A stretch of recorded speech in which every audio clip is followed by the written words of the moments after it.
Mabrur. Seorang bekerja dengan tangannya dan setiap jual beli yang sah. Jadi dengan bisnis dan dengan kerja dengan tangan. Apa kesalahan dalam dunia kerja? Saya nggak membahas tentang hukum bekerja semuanya secara keseluruhan, tapi saya fokus di kesalahannya saja. Yang pertama adalah menganggap bahwa semua kerja dibolehkan. Tidak semua pekerjaan dibolehkan dalam Islam. Kaidahnya tidak semua yang boleh selamanya, gitu kan? Kalau bekerja yang haram maka hasilnya haram. Kalau bekerja yang halal, pekerjaannya halal maka hasilnya halal. Jadi halal dan haram tergantung pekerjaannya, bukan sumber upahnya, bukan sumber upahnya. Mau sumber upahnya dari orang kafir, masa bodoh. Pekerjaannya saja pekerjaan yang dibolehkan. Kerjanya apa? Bikin karpet, boleh. Kerjanya apa? Tukang bangunan, boleh. Walaupun yang gaji orang kafir sekalipun, bukan sumber uangnya, tapi terkait dengan pekerjaannya apa? Inti jualan apa, gitu kan? Saya jualan tukang tenun, gitu kan? Boleh. Saya jualannya adalah tukang sol sepatu, boleh. Saya jualannya tukang tulis, boleh. Saya kerjanya adalah tukang hitung duit, boleh. Nabi Yusuf alaihissalam bekerja di kerajaan non-muslim. Nabi Yusuf alaihissalam bekerja di kerajaan non-muslim.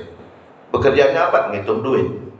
Ij'alni ala khazainil ardi inni hafidhun alim. Jadikan aku bendaharawan kerajaan, karena aku mampu menjaga harta dan mengetahui cara mengelola harta.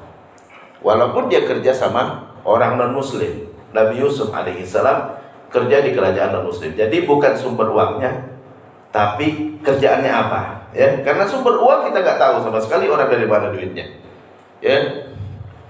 Sopir banker sekalipun, uang yang dia terima uang halal karena dia mendapat imbalan dari nyupir pekerjaan halal.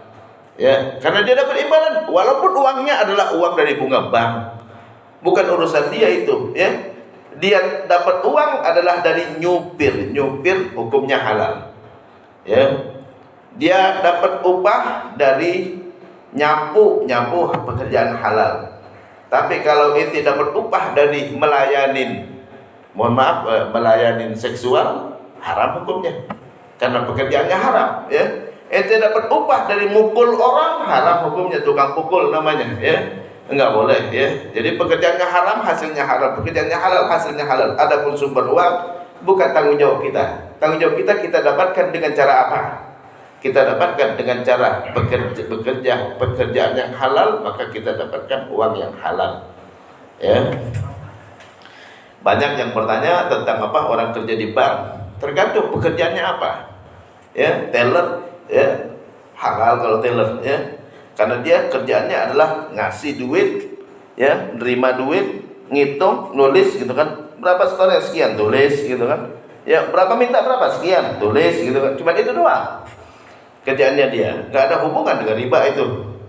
Nggak ada hubungannya dengan riba, Jadi bukan sumber uangnya, tapi pekerjaannya apa. Itu yang menyebabkan halal dan haram pekerjaan. Hasil dari pekerjaan.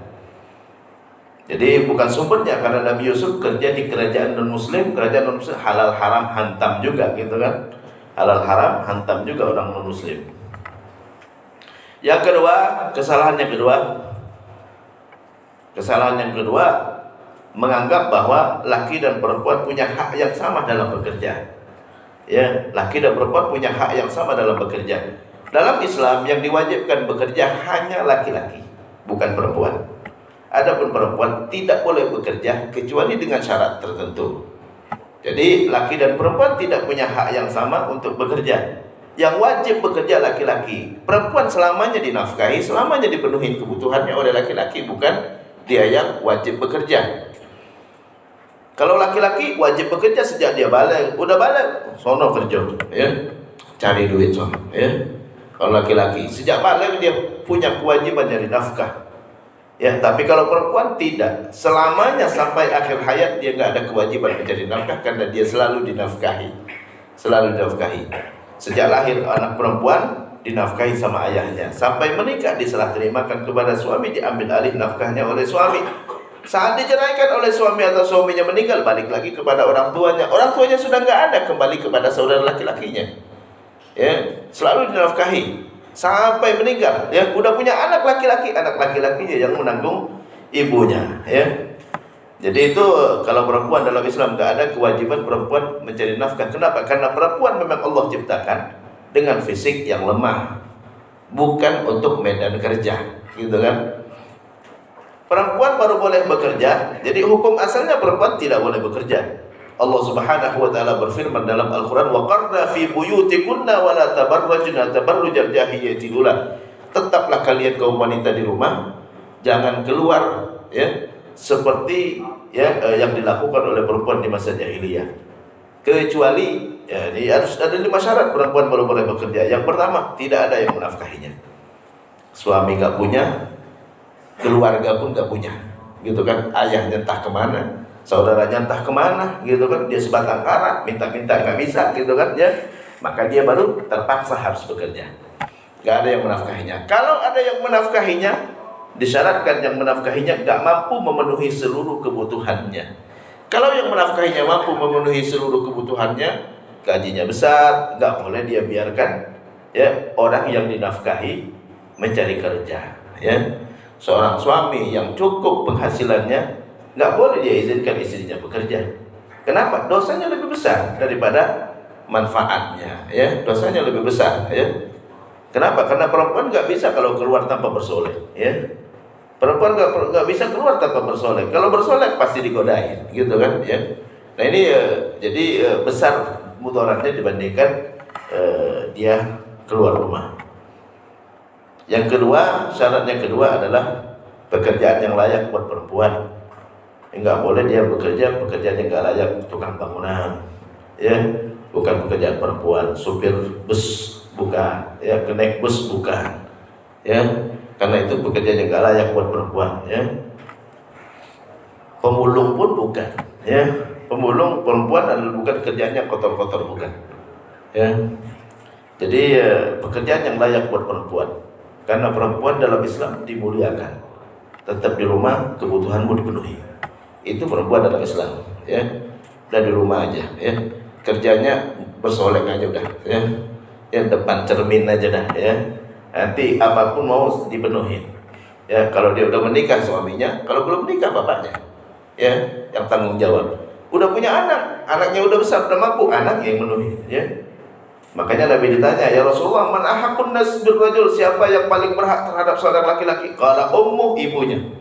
Ibunya berhak. Nah, ibu bapak kamu udah gak bisa nafkahin, ya, kasih uang. Ya. Jadi itu dalam Islam perempuan tidak ada kewajiban mencari nafkah karena dia tidak ada kewajiban menafkahi siapapun. Ya, dia justru dinafkahi. Jadi yang ketiga, yang kedua, pekerjaan yang layak bagi perempuan. Syarat yang ketiga, tidak boleh dia bercampur dengan laki-laki di tempat kerjanya kecuali dengan batasan syar'i. Ya, nggak boleh satu ruangan dengan laki-laki berduaan, gitu kan, ya. Jadi sekretaris direktur di ruangan yang sama, tertutup ruangan, nggak boleh, dosa hukumnya. Tidak ada laki dan perempuan berdua dalam satu ruangan, melainkan yang ketiga adalah syaitan, ya. Yang keempat, dia harus jaga kehormatannya. Dia harus jaga auratnya. Jangan ngobrol sama laki-laki kecuali untuk urusan kerja. Jangan berduaan dengan laki-laki, jangan berjalan bersama laki-laki kecuali untuk urusan kerja, gitu kan? Ya, enggak boleh sentuh-sentuhan dengan laki-laki, enggak boleh, gitu kan? Jadi harus dia jaga kehormatan dan auratnya. Yang kelima, tidak boleh dia jadikan alasan untuk tidak melaksanakan tugas di rumah, ya. Karena itu tugas utamanya. Mas, capek hari ini kerja banyak, ya, jangan diganggu, nggak boleh, karena tugas utamanya adalah dengan suaminya. Itu yang kedua. Banyak orang menganggap bahwa laki perempuan punya hak yang sama dalam bekerja. Ya, hukum asalnya yang wajib bekerja laki-laki. Perempuan tidak diwajibkan bekerja, bahkan nggak boleh bekerja kecuali dengan 5 syarat tadi. Yang ketiga, dalam dunia kerja seringkali transaksi yang gak jelas, kontrak kerja yang gak jelas, apa pekerjaannya, berapa upahnya, kapan dibayarnya, ya, itu harus jelas. Ya, walaupun itu cuma pekerjaan ecek-ecek gitu kan. Pembantu mau kerja, ya udah kamu kerjain apa aja. Berapa gajinya? Entar deh saya lihat ya cara kerja. Enggak boleh. Jelaskan sejelas-jelasnya. Kamu kerjanya ngepel, ya nyapu gitu kan, nyuci piring, nyiapin makanan, ya harus dijelaskan dari jam sekian sampai jam sekian, dari jam sekian sampai jam sekian kamu istirahat gitu kan. Jam istirahat sekian, ya jam sekian, jam kerja jam sekian. Harus jelas. Upahnya berapa? Upah kamu per bulan 2 juta. THR ya 2 juta juga ya. Kalau di akhir tahun ya kerja kamu bagus gitu kan, kita kasih bonus 2 juta juga. Gitu kan misalnya. Harus jelas upahnya berapa. Ya. Kapan dibayarnya? Setiap tanggal 25 akhir bulan. Tentukan ya. Kenapa? Karena kerja bekerja itu transaksinya sama dengan hutang berhutang. Hutang berhutang. Kalau kita bayar belakangan, ya, saya bayar nanti di akhir bulan. Berarti tanggal 1 dia kerja, kita ngutang dulu. Tanggal 2 dia bekerja, kita ngutang dulu. Tanggal 3 kita ngutang, tanggal 4 kita ngutang, sampai tanggal 24 kita ngutang, tanggal 25 kita janji bayar hutang dari tanggal 1. Jangan ditunda lagi. Kita bayar hutang itu, ya. Jadi bukan kita ngasih gaji, bukan. Kita bayar hutang karena tanggal 1 kita ngutang, tanggal 2 kita ngutang, dia udah kerja tanggal 3 kita ngutang. Ya, tanggal 24, tanggal 25 jangan tunda lagi. Kalau ente mampu bayar hutang, ya tanggal 25 ente tunda juga, maka zalim hukumnya. Matlul ghani dzulmun. Orang yang mampu bayar hutang, ya, tapi dia menunda bayar hutang, maka dia hukumnya zalim. Nabi dalam hadis mengatakan aqtul ajira ajrahu qabla ayajif fa'araquh. Ya, berikan upah kepada yang bekerja sebelum kering-keringatnya. Harusnya setiap hari kita bayar. Kalau kita nggak mau zalim, bayar di awal. Bayar gaji kamu per bulan 2 juta. Ini saya bayar dulu untuk bulan yang akan datang, ya. Sebulan yang akan datang ini 2 juta. Ya, supaya kita nggak zalim, ya. Boleh dibayar di akhir. Saya bayar di akhir tanggal berapa? Nah, itu tentukan karena kita mau berhutang nih. Orang mau berhutang biasanya ditanya mau bayar kapan gitu kan, ya. Kenapa? Karena tanggal 1 dia bekerja, kita ngutang, tanggal 2 kita ngutang, tanggal 3 kita ngutang, maka tentukan kapan mau bayar hutang. Gitu kan? Jadi itu terkait dengan banyak orang yang gak merasa saat dia membayar gaji di akhir bulan itu dia bayar hutang sebenarnya. Dia bayar hutang, ya. Jangan congkak. Orang bayar hutang biasanya melas-melas, ya. Orang bayar hutang, mau aneh baru bisa bayar hari ini gitu kan, ya. Harusnya seperti itu, ya. Jadi jangan congkak karena kita sudah menunda bayar hutangnya, sudah menunda bayar gajinya. Harusnya tiap hari kita bayar sebelum kering-keringatnya. Ini udah kering berhari-hari gitu kan, ya.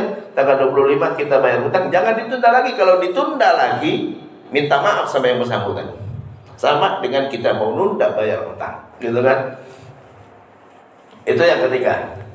Yang keempat, kalau gaji sudah ditetapkan, tidak boleh kita mengambil di luar gaji yang resmi. Di luar gaji yang resmi haram hukumnya, kecuali yang menggaji menambahi. Enggak boleh kita ngambil di luar gaji yang resmi, ya. Guru udah digaji tiap bulan. Saat dia bagi rapot, enggak boleh dia ngambil dari wali murid, karena itu di luar upah resminya. Enggak ada di dalam kesepakatan ada uang bayaran dari wali murid, gitu kan. Enggak boleh, ya. Nabi dalam hadis mengatakan man ista'malnahu ala amalin farazaqnahu rizqan fama akhadha ba'da dzalika fahuwa ghulul. Siapa yang sudah kita pekerjakan dan kita sudah tentukan upahnya di luar upah resmi, itu haram hukumnya. Jadi dia enggak boleh ngambil sama sekali. Maaf Bu, saya udah dibayar, duduk saya di sini udah dibayar. Ya, saya nggak boleh ngambil di luar upah resmi saya. Kecuali seizin yang ngupah berhak nambahin, ya. Yang ngupah berhak nambahin. Jadi kalau PNS pemerintah yang berhak izinkan, ya. Jadi kalau ASN gitu kan nggak boleh dia ngambil tambahan di luar upah resmi, kecuali diundang-undangkan sama negara, gitu kan. Karena yang bayar adalah pemerintah, harus dengan undang-undang juga. Seorang auditor suruh ngaudit kantor tertentu, udah ada uang jalannya, udah ada uang akomodasinya, transportasinya, gitu kan. Jangan ngambil dari sana, ya. Ini udah dibayar semuanya. Gak kerja kamu sampai pulang lagi udah dibayar. nggak boleh ngambil dari sana lagi, gitu kan? Kenapa? Karena itu udah di luar upah resminya, di luar upah resmi. Saya dosen, saya membimbing skripsi, gitu kan ya. Nggak boleh dari mahasiswa saya ngambil sesuatu. Maaf, saya membimbing kamu udah ada bayarannya. Saya nggak boleh ngambil di luar upah resmi. Nah, ini hal yang sepele seperti ini ya, bisa berakibat kita makan yang haram di luar upah resmi. Itu yang keempat ya. Yang kelima, kesalahannya kelima, seringkali di masyarakat, kalau kita bekerja pada instansi tertentu, orang tertentu yang harus hadir pada jam tertentu, pada jam tersebut nggak boleh kita nyambil lagi. Kenapa? Karena waktunya sudah dibayar. Waktunya sudah dibayar. Kita di kantor dari jam 8 sampai jam 4 waktu kerjanya.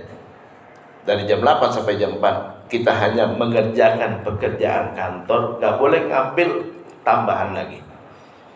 Ada satu orang nanya ke saya, Ustadz, ada orang dia kerja di kantor Pemda, ya. Jam 8 dia datang, ngabsen, langsung pergi. Pas jam pulang jam 4 atau jam 5 dia datang lagi, ngabsen lagi, ya. Kemana dia pergi? Ya nyambil, ya nyambil di luar. Haram hukumnya, karena dia dibayar. Kenapa dia harus ngabsen tadi? Karena dia harus berada di kantor. Ente bekerja nggak bekerja tetap dibayar, karena waktunya sudah dibeli. Waktunya sudah dibeli, nggak boleh dia nyambil di tempat lain, ya. Ada satu pegawai di sebuah perguruan tinggi swasta, dia tenaga administrasi. Dia mengatakan, Ustadz, saya konsultan di salah satu perusahaan. Jadi saya di kantor, ya, sambil mengerjakan pekerjaan kantor. Kalau ada yang konsultasi saya layani langsung. Cuma pakai internet sekarang mah selesai, kerjain lagi ya. Wah, ini ada konsultasi lagi, gitu kan dia, ya, kerjain lagi gitu. Dia bisa nyambil begitu dia. Itu dapat duit nggak? Kalau dapat duit, uang haram itu namanya. Kenapa? Karena ibu waktunya udah dibeli sama perguruan tinggi. Harus mengerjakan pekerjaan milik perguruan tinggi. Nggak boleh kerja lain yang menghasilkan. Kalau yang nggak menghasilkan, selama pekerjaan nggak mengganggu pekerjaan, nggak apa-apa, ya. Sambil di kantor sambil ngaji boleh, karena nggak ada hasil uangnya. Masalahnya uangnya itu, gitu kan. Sambil kerja di kantor asalkan pekerjaannya beres. Inti sholat duha nggak apa-apa. Ustadz, boleh nggak sholat duha? Boleh, karena itu nggak menghasilkan uang. Masalahnya uangnya itu. Kita menjual waktu punya kantor untuk dapat duit di tempat lain. Itu yang nggak boleh. Uangnya adalah uang haram. Nah, ini hal sepele. Jadi kalau kita harus ada di kantor dari jam sekian sampai jam sekian, waktu kita dibayar berarti. Nggak boleh kita nyambil. Itu kita memanfaatkan waktu untuk kerja di tempat lain. Enggak boleh juga kita ngambil keuntungan dari belanja kantor. Ngambil keuntungan dari belanja kantor, ya. Kantor butuh AC 10, per AC udah dianggarkan 3 juta. Kita cari-cari AC-nya gitu kan, ya, dapatnya 2,5 juta. 500.000 jangan diambil, kembalikan, ya. Kenapa? Karena kita cuma disuruh. Kecuali undang-undang di kantor tersebut, kalau itu instansi pemerintah mengizinkan kelebihan belanja kantor boleh diambil baru, ya. Jadi kalau saya suruh seorang gitu kan, tolong belikan makan siang, ini uang 50.000 gitu kan. Ternyata makan siangnya 25.000. Ya, Ustaz, pas Ustaz, 50.000. 25-nya langsung diambil sama dia. Haram hukumnya. Ya, kecuali minta sama saya. Yang punya uang izinkan, gitu kan. Kalau itu yang punya uang adalah negara, maka negara yang izinkan. Kalau itu yang punya uang pribadi, orang pribadi tersebutlah yang mengizinkan. Baru boleh kita ngambilnya. Nggak boleh kita ngambil keuntungan dari belanja kantor, ya. Karena kita cuma disuruh belanjain, ya, belanjain. Berapa harganya, itulah yang kita laporkan. Kemarin ada yang nanya ke saya begini, Ustadz, di kantor saya setiap akhir tahun itu ada uang yang dibagi-bagi, Itu uang dari mana? Itu nggak tahu saya, Ustaz. Harus tanya inti, uang apa itu? Kalau kelebihan dari belanja kantor nggak boleh diambil, itu harus dikembalikan kepada yang punya kantor. Yang punya kantor dikembalikan kepada yang punya kantor. Kecuali yang bagi-baginya itu yang punya kantor. Nah ini baru. Yang punya kantor, bukan direktur, bukan. Direktur juga dibayar juga, gitu kan. Kecuali yang punya kantor, yang bagi-bagi baru, ya. Saya berhak bagi uang saya, gitu kan. Tapi kalau bukan uang saya, cuma dititipkan ke saya, nggak boleh saya bagi-bagi. Jadi ada yang seperti itu, Ustaz, dibagi-bagi Ustaz, ya. Jadi setiap akhir tahun ada bagi-bagi uang. Ya, uang dari mana? Itu saya nggak tahu. Tanya dulu. Ya, nggak boleh nggak jelas, barang nggak jelas syubhat namanya. Harus ditanya itu uang dari mana, gitu kan ya. Kalau itu adalah kelebihan belanja kantor, kembalikan, ya. Kecuali kalau yang punya kantor mengizinkan, ya, kelebihan dari belanja, ya, itu adalah milik pegawai bagi rata. Baru ada undang-undangnya, ya. Ada undang-undangnya. Bukan yang menentukan atasan, karena atasan juga dibayar juga, gitu kan. Ini ya, ini hal yang sepele yang seringkali terjadi di masyarakat. Kemudian, ya, kesalahan berikutnya, nggak boleh menggunakan fasilitas kantor untuk kepentingan pribadi. Ya, nggak boleh untuk kepentingan pribadi. Mobil kantor untuk kepentingan pribadi itu sama aja dengan korupsi, karena manfaat bernilai uang. Ya, pulang kampung pakai mobil kantor, gitu kan? Kalau sewa mobil 300.000 per hari, berarti kita sudah korupsi 300.000 per hari. Kalau kita pakai 10 hari 3 juta berarti. Ya, kecuali undang-undang mengizinkan. Ya, siapapun pegawai yang membutuhkan mobil kantor silakan. Undang-undang bukan orang tertentu. Undang-undang yang mengizinkan, yang punya kantor mengizinkan secara resmi, baru boleh. Berarti hak kita untuk menggunakan. Ya, hak kita menggunakan. Nggak boleh orang tertentu yang mengizinkan. Kalau orang tertentu dia juga dibayar. Dia juga nggak boleh menggunakan sebenarnya, ya. Jadi Ustadz udah atasan saya mengizinkan. Atasan itu yang punya kantor. Ya, kalau yang punya kantor iya boleh. Ya, berarti uang-uang dia, mobil-mobil dia. Silakan dia kasihkan ke siapapun, gitu kan. Tapi kalau bukan mobil dia, bukan kantor dia, bukan punya dia, uang bukan uang dia, berarti dia nggak berhak juga mengizinkan. Bahkan dia sendiri nggak boleh pakai, gitu kan. Kenapa? Karena menggunakan harta orang lain tanpa izin itu sama dengan ghasab dalam ilmu fikih, ya. Ghasab hukumnya haram, ya. Kenapa? Karena manfaat bernilai uang. Mungkin kita nggak korupsi uang, tapi korupsi manfaat, dan manfaat bernilai uang. Kalau kita pakai mobil Alphard untuk kebutuhan pernikahan anak kita misalnya, gitu kan, ya. Wah, anak saya nikah nih, ya. Biar kelihatan mewah, gitu kan, pakai mobil Alphard kantor. Kalau sewanya 1 juta, kita sudah korupsi 1 juta. Ya, coba Bapak sewa di tempat di luar, ya. 1 juta, berarti Bapak udah korupsi 1 juta. Karena nilainya 1 juta itu, ya. Jadi ya, hal yang sepele sekali, ya. Kecuali undang-undang membolehkan, gitu kan. Undang-undang membolehkan. Kalau undang-undang nggak membolehkan, maka berarti kita sudah ngambil manfaat. Nggak korupsi uang, tapi korupsi manfaat, dan manfaatnya bernilai uang. Bernilai uang. Ini hal sepele, tapi sering kali terjadi di masyarakat, ya. Insya Allah yang di Telkom nggak ada, ya. Yang di Telkom nggak ada, ya. Kemudian kesalahan yang sering kali juga terjadi di masyarakat adalah KKN, ya. Kalau kita disuruh merekrut pegawai, ya, disuruh merekrut beda dengan kita yang merekrut, gitu kan. Kalau kantor saya bebas mau ngangkat anak saya sendiri, bebas, karena punya saya, uang saya, kantor punya saya juga.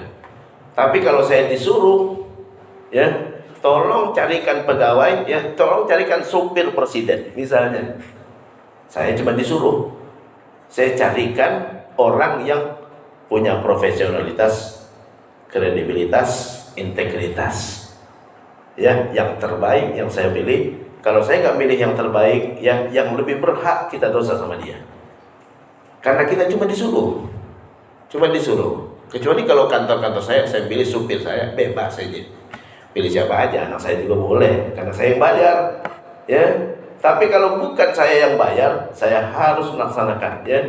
Harus kita amanah, ya, cari orang yang memang layak untuk menduduki tempat yang dicarikan pegawainya tersebut.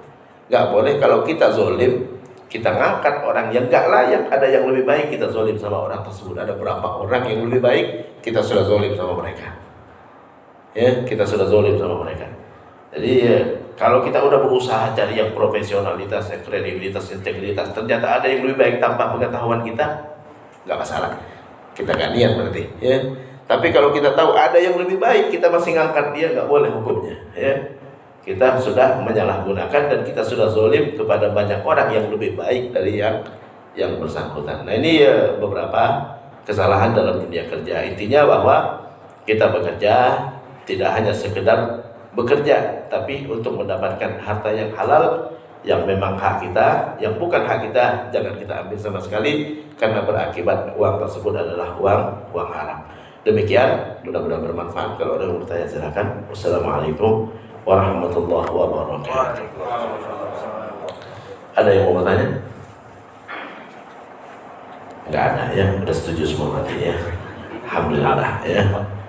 Oke, enggak ada yang bertanya. Kalau minuman keras itu kan yang mengantarkan cuma yang berhubungan dengan minuman keras semuanya dosa. Dosa. Kalau misalnya riba itu yang mencatat mana? Kalau yang mencatat iya. Kalau teller kan Teller nggak mencatat riba, enggak. Teller nggak mencatat riba, teller mencatat titipan. Kalau yang mencatat riba itu yang ente mengutang sini. Berapa utang? 5 juta. Bayar 5 juta ya. Ani tulis itu. Baru kalau nitip, kalau teller dia cuma nitip uang. Dia nggak ada hubungan dengan riba. Tolong kirimkan ini, masukkan ke rekening bank. Dia nggak ada hubungan dengan riba. Yang ada hubungan dengan riba ini itu mengutang, ya, di bank. Sini. 5 juta bayar 2 juta, mau apa ya? Kontraknya Anda bikinkan. Ini baru yang langsung. Kalau yang tadi nggak langsung nggak langsung. Dia cuman suruh kalau ada yang nyetor uang kasih. Sama dengan Nabi Yusuf. Nabi Yusuf cuma bendaharawan, dia cuma nyimpankan uang. Kalau ada banker datang ke saya, bawa uang miliaran. Ustadz Yusuf tolong hitungkan ya berapa totalnya, nanti saya kasih 10%-nya. Saya nggak ada hubungan dengan riba. Saya bukan bikinkan kontrak riba, bukan. Saya cuma ngitungkan uang itu dari mana, bukan urusan saya. Tapi yang riba tadi, yang bikin kontrak riba, mau ngutang 5 juta, sini bayar 6 juta, siap, saya bikinkan kontraknya. Ini baru ada hubungannya. Kalau itu tadi enggak ya. Jadi Nabi Yusuf itu bendaharawan, dia tukang hitungkan uang ya. Ada banker datang ke saya, Ustadz tolong ini ada segepok uang, tolong dihitungkan berapa, 10% buat Ustadz. Boleh, enggak ada masalah saya di situ ya. Saya cuma ngitungkan uang. Tapi ini uang riba itu enggak nempel di uang, riba itu nempel di orang. Kalau yang tadi bikinkan kontraknya, dia langsung yang melakukan. Dia yang merekrut orang yang berhutang, ini baru ya. Yang menyaksikan, iya kena semuanya itu. Tapi kalau teller tadi tidak, dia nggak ada hubungannya dengan riba. Orang setor ada uang administrasinya, ya, uang administrasi ijarah namanya. Jadi nggak ada hubungan. Security juga nggak ada hubungan. Yang jaga safety box nggak ada hubungan, ya. Yang merekrut orang berhutang, nah itu baru, ya. Yang bikinkan kontraknya, ya, berhutang 5 juta bayar 6 juta, ini baru langsung, ya.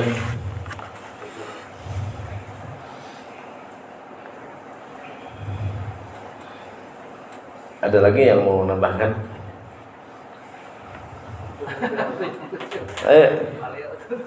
Nggak ada lagi ya. Kan biasa ada yang legal Pak ya, artinya yang melakukan itu kan notaris atau apa itu bagaimana? Kan yang PKS berjanji kan mereka itu gimana? Kerjasama ada ribanya di situ. Iya kan? Kena dia nulis, yang dia nulis ya, berarti langsung dia yang nulis ya. Dia nulis, kan kata Nabi, Allah melaknat yang ngasih riba, yang makan riba, yang nulis, yang nyaksikan. Ya. Kan ini juga perhatikan contoh di rumah lah ya, di sisi konsumen bayarnya lebih tinggi dibandingkan yang tertera di notaris itu kan ada kayak gitu juga nggak sih? Jadi contohnya kita bayar konsumen, anggaplah harganya ini 500, ternyata ketika sampai notarisnya dia cukup 300, dia itu gimana Ustaz? Diskon atau diskon? Di posisi notaris itu gimana? Sama notaris dikasih diskon. Enggak, 300, jadinya kesepakatan mereka 300, kita bayar ke apa yang milik ke developer tuh 500 gitu. Itu gimana? Tapi yang ke notarisnya bayarnya 300. Developer ke ini ke notarisnya 300 gitu loh. Kita ke developernya 500 contoh ya gitu. Nggak paham saya ini ya. Jadi biasanya kan kita beli rumah. Beli rumah contohnya anggaplah cash lah ya, contohnya cash ya. Kita bayar developernya contoh 500. Nyatanya ketika kita tahu ketika sama-sama ke notaris, nyata kita tahu bahwa harganya di posisinya hanya 300. Hanya 300. Itu bagaimana? Kita nyetornya 500 ke developernya. Ke developernya. Ketika sama-sama ke notaris, jadi kita tahu harganya 300. Ternyata harganya 300. Kalau developernya memang dia pemiliknya nggak ada masalah ya. Begini ya, begini. Saya misalnya Bapak punya rumah ya, berapa Pak harganya? 300. Ini 300 Pak ya. Saya jual ke Bapak 500. Boleh aja, nggak ada masalah. Kalau memang saya udah bayarin 300-nya. Saya udah bayarin di 300 ya. Terus saya jual ke Bapak 500. Boleh, nggak ada masalah. Rumah saya udah bayarin ya. Nah, ini begitu juga yang bank gitu kan ya. Kita bank beli harganya tertera 300 karena kita kredit ya, dia naikkan jadi 500 ya, dengan dicicil per bulan misalnya 2 juta selama 2 juta selama 25 bulan gitu kan, 2 juta 250 bulan ya. Jadi sekitar 500 ya. Jadi selama 250 bulan. Sah, nggak ada masalah. Itu nggak riba, itu enggak. Kalau itu nggak riba. Ya, harga dinaikkan. Saya udah beli nih, saya 300. Saya mau jual 500, mau jual 700, terserah saya. Ya, yang syarat dalam jual beli itu harganya fix. Jadi cicilan harus fix. Nggak boleh cicilan berubah-ubah. Kalau cicilan itu namanya berbunga-bunga. Jadi saya jual lebih mahal nggak ada masalah, karena itu saya beli 300 nih, saya jual 500 gitu kan ya. Bapak nyicil 2 juta per bulan selama 250 bulan gitu kan, 250 bulan. Sah, bukan riba itu, bukan. Itu nggak riba ya. Ini yang sering kadang-kadang orang menganggapnya riba. Yang riba itu kalau cicilannya nggak fix. Kalau nggak fix itu berarti berbunga-bunga. Ya, tahun depan nggak tahu berapa cicilannya, nambah lagi pasti nambah lagi. Nambahnya berapa itu namanya berbunga-bunga. Jadi syarat harga harus fix. Kalau harganya fix nggak ada masalah. Ya, kalau cicilan fix nggak ada masalah. Bukan riba itu, bukan. Ya, bukan saya ngomong, bukan. Silakan baca di kitab Fiqh Sunnah, silakan baca di kitab Al-Fiqhul Manhaji, dan itu fatwa MUI. Itu yang diterapkan di bank syariah. Bank syariah orang nyicil rumah fix, nggak ada riba itu, enggak. Ya, karena harganya jelas. Bukan riba, walaupun harganya lebih tinggi daripada harga cashnya. Itu sudah dibeli sama bank. Ini 300, saya mau jual sama Bapak 500 ya, karena Bapak nyicil ya, saya naikin harganya. Kenapa? Lah Bapak nyicil 250 bulan yang akan datang belum tentu saya bisa beli lagi rumahnya ya. Saya naikkan dari sekarang. Ridho nggak dengan harga yang dinaikkan?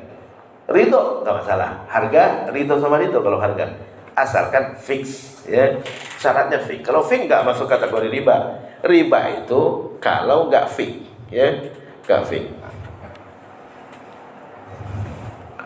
Karena ini rumah dibayar uang. Riba nggak akan terjadi kecuali bendanya sama ya. Kalau ini kan rumah dibayar uang, silakan sepakatin uangnya berapa, asalkan fix harganya ya, asalkan fix uangnya. Jadi kadang-kadang orang banyak salah paham terkait dengan riba ya.